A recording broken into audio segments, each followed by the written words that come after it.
I'm sorry, I was on mute that whole time. Oh my goodness. What a morning. Okay, thanks so much, Tim. Okay, so I'm going to start again. So, first of all, welcome to meditation this morning, whether you're here right now or joining later. We're so happy to have you. And we want, if you have any questions, you can put them in the chat and I will do my best to answer them. Um, Meanwhile, we'll just get started, okay? So we begin by just settling in, getting mind and body together in the same place rather than running all over the place, which is what we normally do. Our body's in our room or in our home, but our mind is all over the place, running, ruminating about the past, dreaming about the future, worrying, etc. So let's just calm all of that and bring mind and body together for a moment.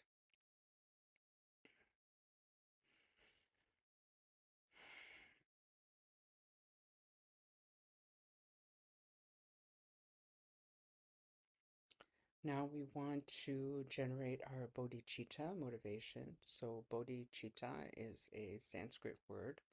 Bodhi means awakened or enlightened, and citta means the mind and heart together. So um, it literally means enlightened mind, heart, but what it signifies is the wish to attain enlightenment for the benefit of all beings. So here, what we're doing is everything we do, we try to do with the motivation of benefiting others, with the understanding that suffering arises because of fundamental ignorance called marikpa, ignorance about the nature of reality, about the nature of the self, etc. It's a lot to learn about, but at the moment, we can just think, may I be free, may all beings be free, and set our motivation for the time we spent together this morning, the benefit of others, including ourselves.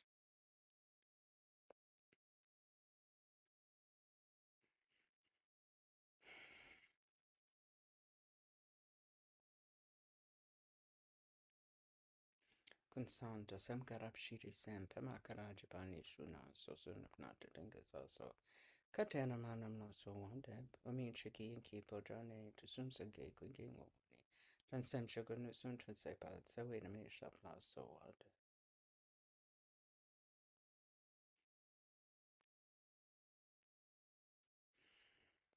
Okay, so since there are no questions, we will be discussing something else today. Okay, so what I want to talk about is preparation. Okay, preparing for the storm, so to speak. So many of us, I'm in Cleveland, Ohio, many of us are in range of a winter storm that is coming within the next few days. Here in Cleveland, it's supposed to start tomorrow with 12 to 18 inches of snow. Today, the temps are in the single digits. Tomorrow, they're not higher than 14 degrees Fahrenheit. I don't know what that is in Celsius. In light of this, many people are preparing, right? Preparing for the storm. They're stocking up on food and other items, collecting water, and so forth, right?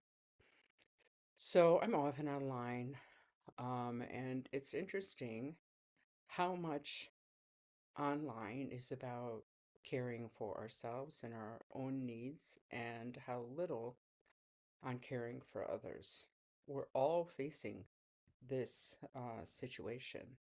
So we're not alone. We're not the only ones who could potentially lose power, who could be affected by this storm. So I would like to request that we take care of the wild animals too by providing bird seed as well as safe food for other animals might be in your area. It's going to be very hard on them. We tend to think that wild animals are uh, exempt or somehow just made to withstand this kind of severe weather. And they're not. I mean, of course, they live outside, so they're used to more, the life of living outside, but that doesn't mean that they aren't affected by extremely cold weather or extreme levels of snowfall. So please, if we could do whatever we can for them, um, that would be really ideal. If we can, we could also visit the elderly in our neighborhood or families to make sure that they're okay, especially if the power goes out. And consider donating and or volunteering at local food banks and other organizations that will be caring for those living on the street during these times. Um, so many of the Buddha's teachings come to mind in this type of situation, right? So, for example, like how readily we accept the need to prepare for this storm, which may or may not come. I mean, it looks likely, of course, but um, it may or may not come. Yet we ignore the need to prepare for death, which will certainly come.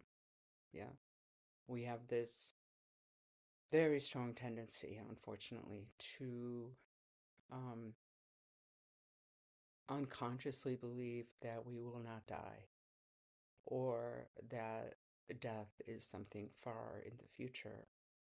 But in fact, death can come at any time. The saying in Buddhism is death is certain, but the time of death is uncertain. Yeah. We all tend to think that, oh, we'll die when we're very old and, kind of surrounded by family at our deathbed, and we take a peaceful out breath and it's done. But it could happen today, it could happen in the next minute. We could have a heart attack or an aneurysm. We could um, decide to go to the store to collect supplies for the storm and get in a car accident and die like that. It can happen anytime, anywhere, at any place. I saw something recently about people saying when someone takes a picture of you, you should always think like, oh, this is the last picture before I die. It's so interesting. I don't know what kind of facial expression that might create. Oh, no, I don't know. But that was an interesting concept because eventually that will happen. That will be the last picture that you ever took before you died. Um, or people talk about that when they have little kids, right? And there comes a time when it's the last time that you pick up your kid. They get too big to pick up and you can't pick them up anymore. You can't hold them anymore. Things like that happen all the time. We don't know when we say goodbye to somebody if we'll ever see them again, right? I mean, a lot of times we assume, but then that person dies or we die or other things happen. So, um, death is something that will certainly come, and we should prepare for that. Okay, how do we prepare for that? Well, we prepare for that by doing our practice, for one thing. Mentally preparing for it is one thing. Yeah. In the daily practice we do called the Nundro or the preliminary practices, um, we always mention the four thoughts that turn the mind towards the Dharma, and one of those is impermanence and death. Okay, so we're thinking about it all the time. We are noticing impermanence in our day-to-day life. Yeah. Um, small things like um, the seasons changing or the sun setting and this kind of thing, right? Uh, um, there's small impermanent, what can I say? Can't say impermanences, but small instances of impermanence all the time, every single day. The sun rises, the sun sets, the weather changes, morning turns into afternoon, turns into night. Um, if we are noticing those changes and understanding that constant flow of impermanence in smaller things and bigger things too, like losing loved ones, like losing a pet, like, um, falling ill, all of those things. um, just to notice them is already so much because normally we're not really looking at that. And if we become familiar and used to these and able to handle or accept these smaller instances of impermanence, when we get to, you know, big issues of impermanence like dying, we'll be much more prepared for that. We'll be much um, more ready to handle that and not fight it and use it in a positive way. Okay. So that's one way to prepare for death.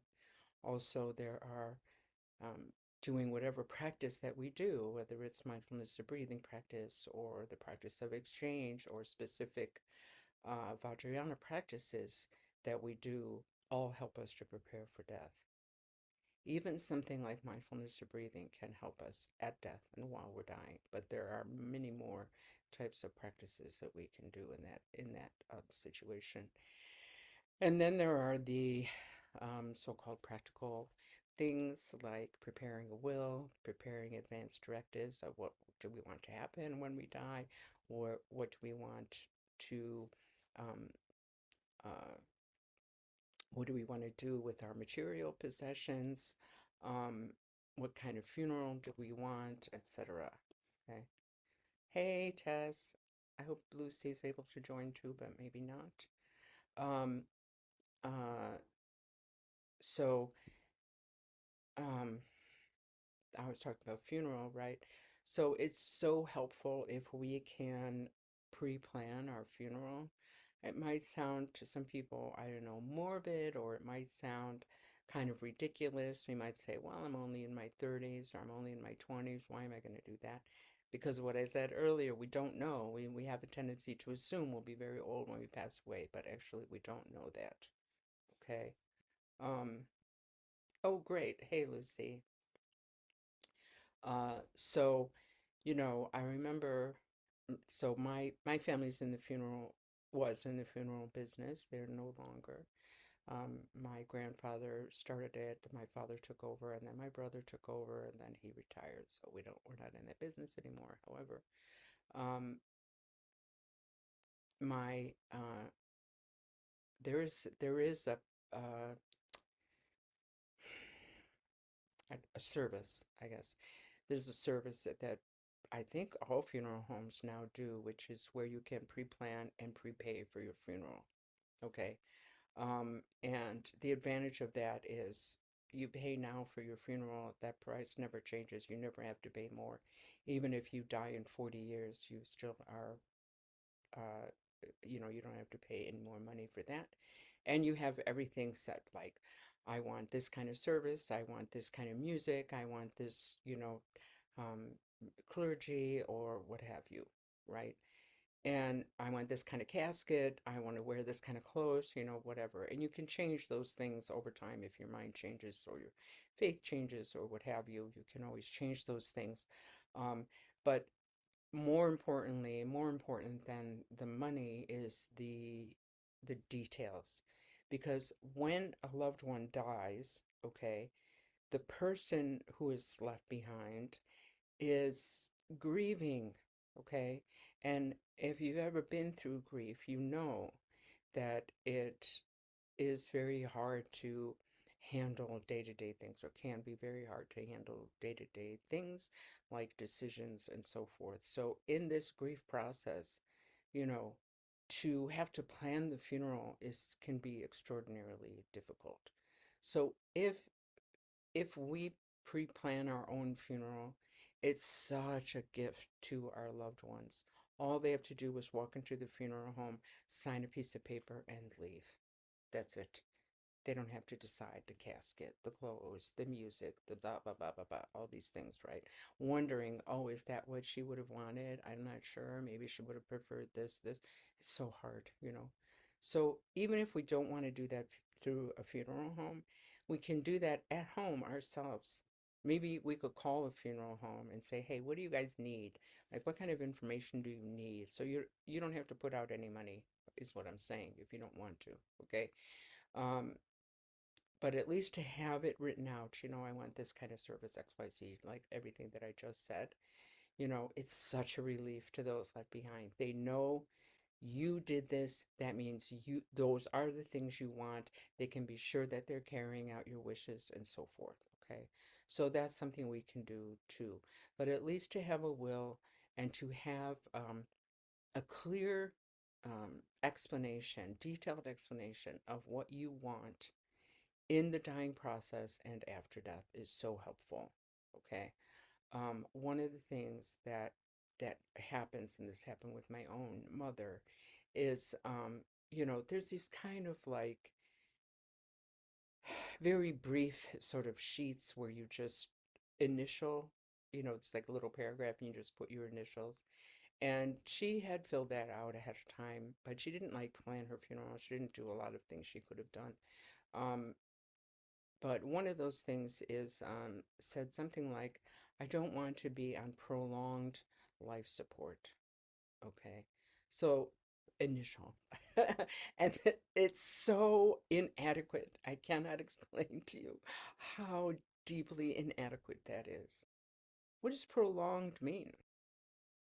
What does prolonged mean to that singular person? Prolonged is a relative term. Does that mean 3 days? Or does that mean 3 years? What does prolonged mean to you? And why are you saying that? What are you concerned about? Are you concerned about the price for your family? Are you concerned about just lingering on? Are you concerned about pain? Like, what is it that you're concerned about? So, what we should do, what would be a much more helpful thing to do, rather than torturing your family, which is what happened with us, um, is make that very clear. Okay. There should be a paragraph. Better yet, you should talk to a few people about what it is that you want. Okay. Maybe you want every effort made to extend your life. That's your right. You should explain that to your loved ones or write a paper on it and not just one sentence and initials so that your family has to wonder what you really mean. For example, in my mom's case, okay, that's what she said. And it was, I think she never wanted to be put on life support in the first place, but they put her on life support anyway. This is another thing. We can often think, oh, I have complete control. No, you don't. You don't. Your family has control, the hospital has control, and they can essentially decide to, to do what they want. Um, and it can be quite difficult. So, in any case, she did say she didn't want to be on prolonged life support, okay? At the same time, I lived with her on and off for many years. Basically, whenever I came back to the state, I would live with my parents. After my dad died, of course, I would live with my mom. And I was living with her when the Terry Schiavo case was up, and some of you, I'm sure, remember that. Younger ones might not, but this was a case in Florida where, through an accident, I guess, this woman had essentially been brain dead. Okay. It was a very sticky situation, but she ended up, her husband wanted her taken off life support because he said that that's what she would have wanted. Her birth family did not want that, and so they fought over it. Politicians got involved. She ended up being on life support for years, I think, several years. I don't remember all the details, but it was a very, very hard case. Okay. So it brought the whole country into this kind of debate. And during that time, my mother said repeatedly, she was so cute, you guys. Anyway, she would just say, like, I don't know why they don't just let that Terry Schiavo live. Okay, so if she's saying that, what are her beliefs? If she's saying, I don't want to be on prolonged life support, but she's saying Terry Schiavo should live, what are her beliefs, actually, right? If she's initialing after this sentence with the word prolonged in it, what does that mean? Because the doctors are telling, so my mom's on life support thanks to bad decisions by the medical staff, but anyway. So she's on life support now. The doctors are telling us she's going to die within a week or two around this life support, meaning we did not have to take her off. Okay. She would eventually, and that does happen. It's a lot of people have this misconception that life support means that, you can be like a corpse, essentially a corpse, and just a breathing corpse. It's not like that. Okay. So I can tell you from experience because uh, the siblings who had like power of attorney, they decided to take her off life support. That is not what I wanted to happen, and what half of my siblings also didn't want to happen. Um, it feels like killing someone. At least to me, it felt like killing. Okay. So you can imagine how extraordinarily painful that is or can be for at least some people experiencing that. I don't want to get into that whole debate, okay, as that's not the point here. The point is just she was not really clear what it is she meant, and that made it extremely painful for us to have to make this decision. So if you are clear yourself in detail with what it is you do and do not want around death and dying and after death, you do an immense loving service to your family. Okay. So these are some of the ways that we can prepare for death. Something else as simple that we can do, especially as we get older, is to downsize and get rid of all of our junk. I'm in the process of doing that right now. I have so many things in this house that I do not need, that either need to be thrown out, given away, or sold. It's just crazy. So if you do that kind of thing, you're really helping your kids or your loved ones who will have to deal with all your junk after you pass away. Okay, so that's something else that we can do. So that's one way that we can prepare, like we're preparing for this storm that's coming. Okay. Another Buddhist teaching that comes to play here is how we need to have compassion and consideration for those around us and not only ourselves, right? As I said earlier, so much information on how to protect ourselves and make sure that we are okay, but very little about what to do for others, other people, other animals, and so forth, right? And another factor is how everything is impermanent and we should expect this and we don't expect this. Yeah.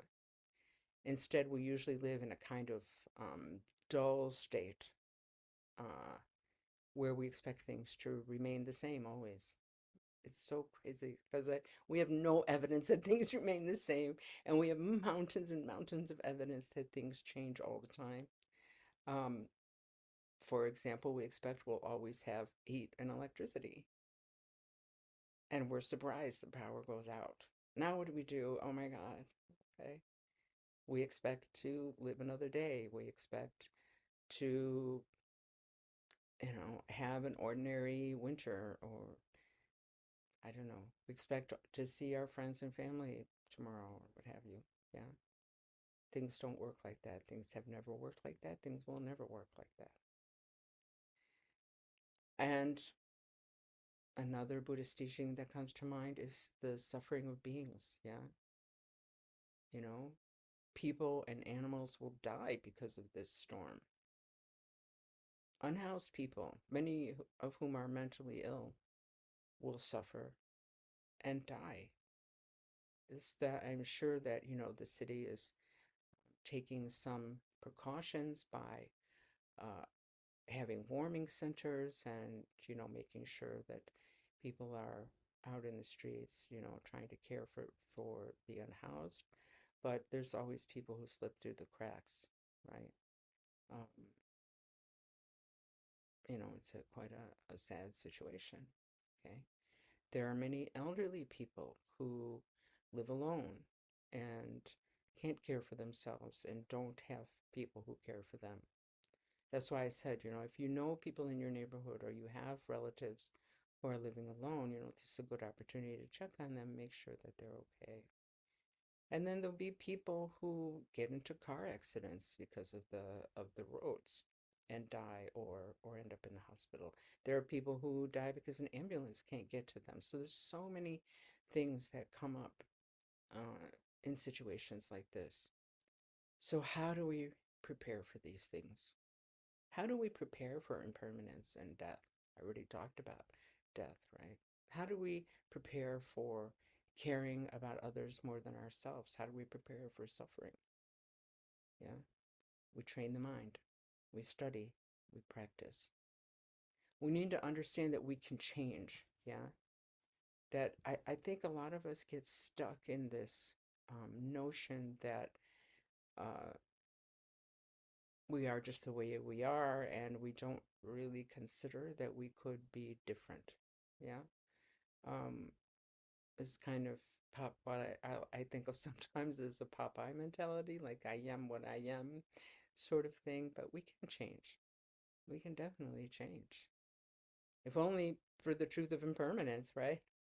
Impermanence doesn't just mean destruction and death. Impermanence means that we can become kinder, we can become wiser, we can become more compassionate. Yeah? So we can develop immense love and compassion for all beings, including ourselves. And it might sound, I don't know, it might sound like a tall order, right? But it's absolutely possible. It's not something that happens overnight because we decide, but through training, little by little, through changing little by little, can make big changes, right? Big improvements, big, big heart. In doing so, right? In doing everything we can to develop love and compassion and wisdom, we can change the world. As individuals, whether we believe it or not, we have immense power to change this world. We change the world by changing ourselves. How we interact with the world. We change how we interact with the world. Are we putting hatred and frustration and anger and judgment out into the world? Are we putting that kind of energy out into the world? We can change that. We can change that. Yeah. What kind of actions and energy we put into the world, we can change. We can put out love, compassion, wisdom, openness, non judgment. All of this we can put out into the world. Yeah. And by doing so, we inspire others to do the same. You know, we have this tendency to think of things in like monolithic um, objects. So when we say the government, when we say the city, um, we have the world. We have a tendency to, or company. We have a tendency to think of that as like not human. Yeah, as a sort of every time I think of this, I think of like that big monolith in 2001 Space Odyssey. Is that what it's called? 2001? Seems so old, but now. Oh my God. People born in 2000 are 25 now. 26? Crazy. Anyway, um, but it's not. Governments and countries and companies are are made of individual people together. So it's these individual decisions, individuals' um, energy, individuals' love or hate, and so forth that create these things. So that's where the power comes from in working on ourselves as an individual. Yeah. Then anything we do outside in the world is coming from a different place, right? So what I'm saying is like it doesn't mean we just sit in our room and practice, although that is actually very good and very powerful. But through our practice, through our study, through our mind training, then anything we do outside, such as working with the peace group or getting involved in politics or feeding the hungry or whatever, will be more positive, more powerful because we're coming at it with wisdom rather than with ignorance and ego. Yeah. Um, you know, if we're protesting hatred, but we feel hatred, we're just adding more hatred, right? If we are trying to benefit the community, but our ego is such that we can't accept any kind of constructive criticism of an idea that we offer, we're not helping really, right? So these are just some little examples or individual examples of how working on ourselves benefits others, no matter what we do. Okay? All right, so I'm going to end there and go into meditation, which again is one of the main things that we can do to help others by working on our own mind. So, what is the point of mindfulness or breathing practice? It might seem kind of useless. I don't know. We might feel it's a bit um, navel gazily. It's not navel gazing. It's not self-indulgent. Okay, it's training the mind. When we do mindfulness of breathing meditation, what we're doing is we're adopting the posture, which I will explain as always, and we're trying to focus our attention on the breath coming in and out of the nose, so sort of at the end of our nostrils there. And we are letting the thoughts come and go as they will. All right. Um, what that, so for example, thought will arise, dwell, and disappear on its own, typically, right? And it'll be replaced by another that passes through and replaced by another and so forth. What we're aiming for in this meditation is to just let that happen while we maintain awareness of the breath. Okay.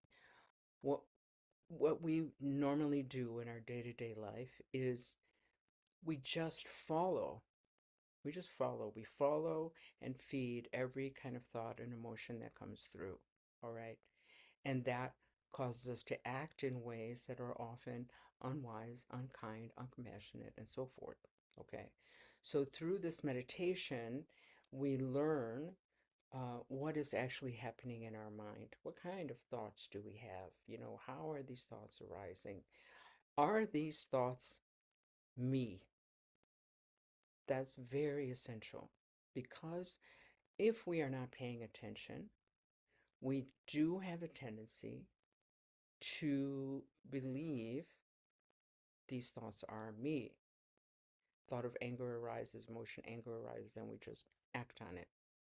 What this meditation shows us is that the thoughts are not me. Thoughts are just thoughts. They're just energy moving through the mind. We do not have to believe them. We don't have to take them as real. We don't have to take them as important. We don't have to act on them. We can choose to act on them, but we don't have to act on them. Normally, we don't offer ourselves that choice. We're just led around by the nose, by every thought and emotion that comes through. This is not powerful. This is not helpful. This is not wise. Okay? So if we are sitting in meditation, over time we start to see these thoughts don't have power. And then we can respond to life rather than just reacting. Yeah, rather than just having a knee-jerk reaction to any stimulus that arises. Okay. we can see that there's so much space between who we really are and the thoughts that arise. And that begins to give us this freedom to choose what we say, what we do, even what we think. All right? Very, very important. So, this practice is about resting in that spaciousness and just letting the thoughts come and go, come and go. What is going to happen due to our strong habits is that we will get distracted by those thoughts. Okay? So let's say, um, let's say that we're meditating, and here's what we want to avoid. I'm giving you what we want to avoid right now. Okay? So let's say we're meditating and we're doing good. We have the posture, focusing on the breath, and thought arises, oh, this storm is coming tomorrow. Okay? What we want to avoid is running after that thought, which is what we would normally do. Oh, the storm is coming tomorrow. Do I have everything that I need? Oh my gosh, I have to go to the store. It's going to be so crowded. I hope I have gas in my car. Oh boy, I forgot to put gas in my car. Or am I going to get gas in my car? Right? What we want to do is meditating, focusing on the breath. Thought arises, oh, the storm is coming tomorrow. And we just continue focusing on the breath. That thought will disappear on its own. It'll be replaced by another thought. We don't pay attention to those thoughts. We can just label it thinking and come back to the breath. Thinking, come back to the breath. Thinking, come back to the breath. All right? It's important what our attitude is when we get distracted and need to bring the mind back. Okay? Oftentimes we have a very judgmental attitude of ourselves. Yeah. Oh, I got distracted. I'm never going to get this. Or, oh, I got distracted. I've been meditating for a long time and I'm still getting distracted. I'm the worst. It's not helpful. It's not helpful. It's not helpful. It's not helpful, man. That's why this is called practice. Yeah. The practice is notice when we get distracted, bringing the mind back. So when we notice we're distracted, that's actually a victory. It's not a failure. It's a victory. Oh, cool. I noticed I got distracted. Bring the mind back to the breath. If that happens 50 times in 10 minutes, it's 50 victories. Okay? We are working with a very old and strong habit of distraction. And the more we practice this, I get distracted, I bring the mind back to awareness. We get used to, we become familiar with. That's the word for meditation in Tibetan is gom, which means becoming familiar with, yeah, getting used to. We get used to what the mind feels like when we are aware and in the present moment, and what the mind feels like when we're distracted. And bringing the mind back to awareness from distraction is so important. Yeah? All right, so let's begin this now before we run out of time entirely. Okay, so the posture is if you're sitting on your bed or on the floor, on cushion, you want to just have your legs crossed in whatever way is comfortable for you. If you're sitting in a chair, you want your feet flat on the floor. Otherwise, all the instructions are the same. So your hands can be, palms down on your legs or palms up like this, but in your lap, or your fingers on top of each other and your thumbs touching like this in your lap, whatever's most comfortable for you. Arms are relaxed, so you're not holding them in, you're not just relaxed. Back is straight. This is the most important thing, that your spine is straight, okay? Not tense like you're in the army, just upright, straight. So the back of your neck is also going to be straight, so your chin's going to be tucked in a little bit. Shoulders are back a bit, okay? Mouth is closed but relaxed. The tongue is resting on the roof of the mouth, breathing through the nose.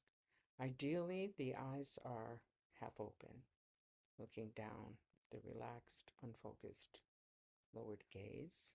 If that's uncomfortable for you, just go ahead and close your eyes. Over time, you do want to try to meditate with them open. That's the posture. Now you want to bring your awareness to the sensation of the breath coming in and out of your nose. So let's take a moment to do that.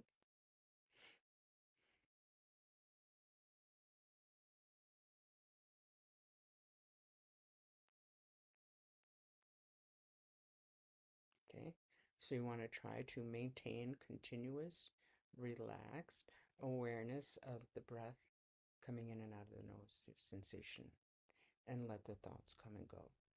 When you realize you've been distracted, just bring the mind back to the breath, okay? All right, so let's begin that now.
Okay, now please begin to count the breaths, counting either every in-breath or every out-breath for a total of 10 complete breaths.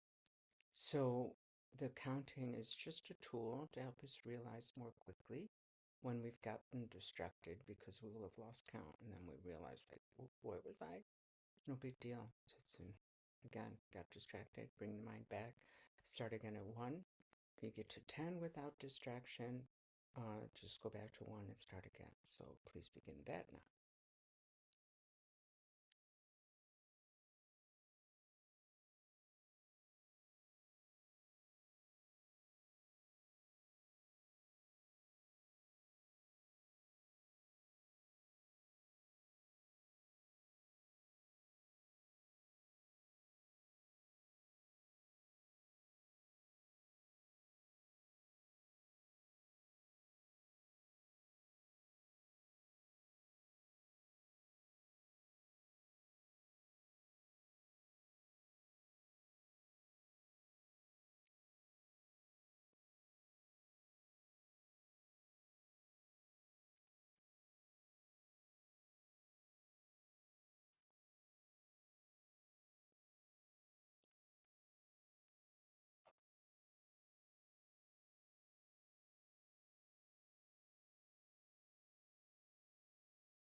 Bring the mind back to the breath, relaxed awareness.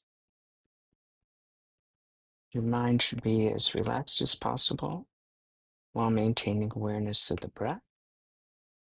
Your body should be as relaxed as possible while maintaining the posture.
Okay, so let's end the meditation here.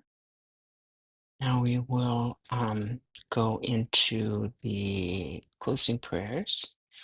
Um, you can find that information in the description box below, but I assume always that people haven't done this, so I'm going to share my screen and we can share these prayers together. If you don't want to say them, you're more than welcome to not say them, but I would encourage you to please um, remain because there's some announcements that I have afterwards. Okay, so share. Let's see. All right. So these first four prayers are the long life prayers for our teachers. Uh, so these we just say in Tibetan. You can say them in English if you want, or as I said, just abstain altogether as you wish. So first, beginning with that for the Dalai Lama. Then under that, Jigme Khenchen Rinpoche and Palmo Rybicki, and then all the teachers. Kanri wawe kowe shinkansu pendante wa malu juwen chinre si won tenzin gyam soi shape ga ba du tengyu shi Om Swasti Jigme Kempe Kalo Yamparu Kungab Se Chen Su Se Puntawa Nidu Densen of Kano Bucho Se Chega Wisha Kitatsu So Om Swasti Tsela Kim So Chenap Tenjun Lei Nazinda Se Kitu Pamawa Samsun Natre Gapota Tene Lo Chenten De Shetan Tage So Lama Gungam Sampo Sawada Chidu Kuseri Wasawada Trine Dashin Geba Sawada Lama Dandre Wa Me Pachingi Lo. The next page, this first one we do once in English, once in Tibetan, the remaining three just in English, and then the syllable, the 100 syllable at the end.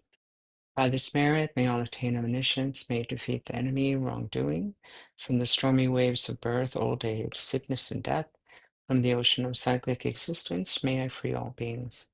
Sunandi tumche zipani, togne nebe drano bamche shing, kegana ji balon trupai, zipe sole doa doa sho.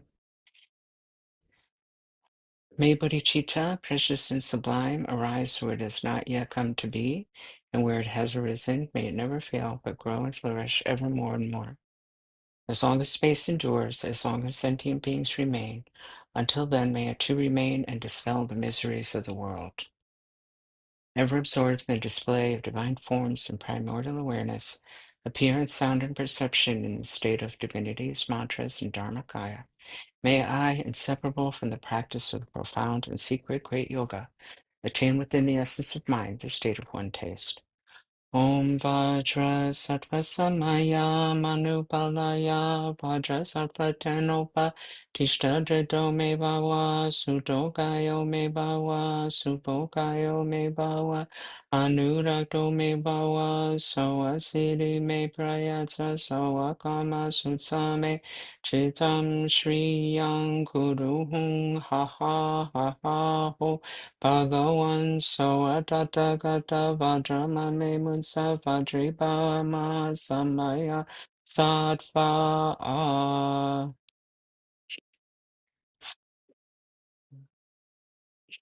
Okay, so first of all, I would just like to thank you so much for joining us this morning or whenever you're going to watch this video.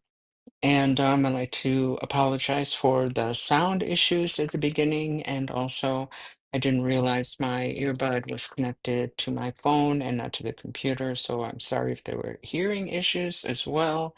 Hey, Eileen. Hey, I hope you're feeling better. And uh, I want to make a couple of other announcements. First of all, this Monday, January 26th, we're going to be doing the Buddha Sadhana at 6 p.m. The new time, okay, 6 p.m. Tuesday, for those of you who join us for soak, we have soak at 6:30 p.m. We will be starting a new class coming up in April called Women of Wisdom as part of our Feminine Force in Buddhism series. Please sign up for the newsletter so you are aware of everything that's happening.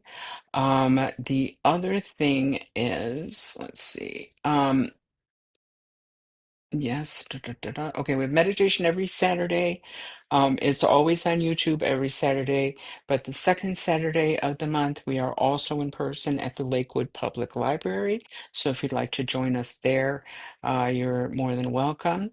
If you'd like to make a donation, there are links below to do that. We really do need the money. We're not just, you know, I don't know, buying gold or something with the $2 a month we get. So if you're able to make a donation, please do so. If you're not able to, that's fine. Don't stress. Please like, subscribe, and comment as it helps people to, reach the video. If you found it useful, share with your friends and family. You can always put the link on your social media pages. Do sign up for the newsletter. It is the best way to know what's happening. We send the newsletter sometimes before we update the website. So make sure you sign up for that. Links below for that. The last thing is I was fostering a dog, and I just want to talk about her for a second because she's not been yet adopted.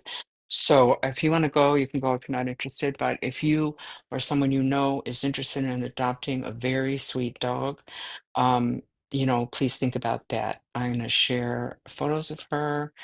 One second. Um, okay, here she is. So she is 2 pound, not 2 pounds. She's 4.5 years old. She's probably around 45 pounds. She's very cute. She is a really good girl. She enjoys looking at herself in the mirror or windows or whatever. Look at her. Of course she does. Kind of staring at herself, and then she decides it's an enemy and starts barking. So she's really funny, but she's very well behaved. What else can I say about her? Very affectionate. She wants to be near you. She wants to be in your lap. This is her meeting the Buddha because I had this Buddha statue in my backyard, and she was afraid of it, cowering behind me. And so she ended up booping the Buddha's nose. So, I mean, you can't beat that. It's just super cute. Uh, yeah, look at her. Come on. So if you're interested, this is me trying to meditate. I mean, come on. How can you resist this dog? So she is at she thinks she's a lap dog, so I have to agree. She, look at her. She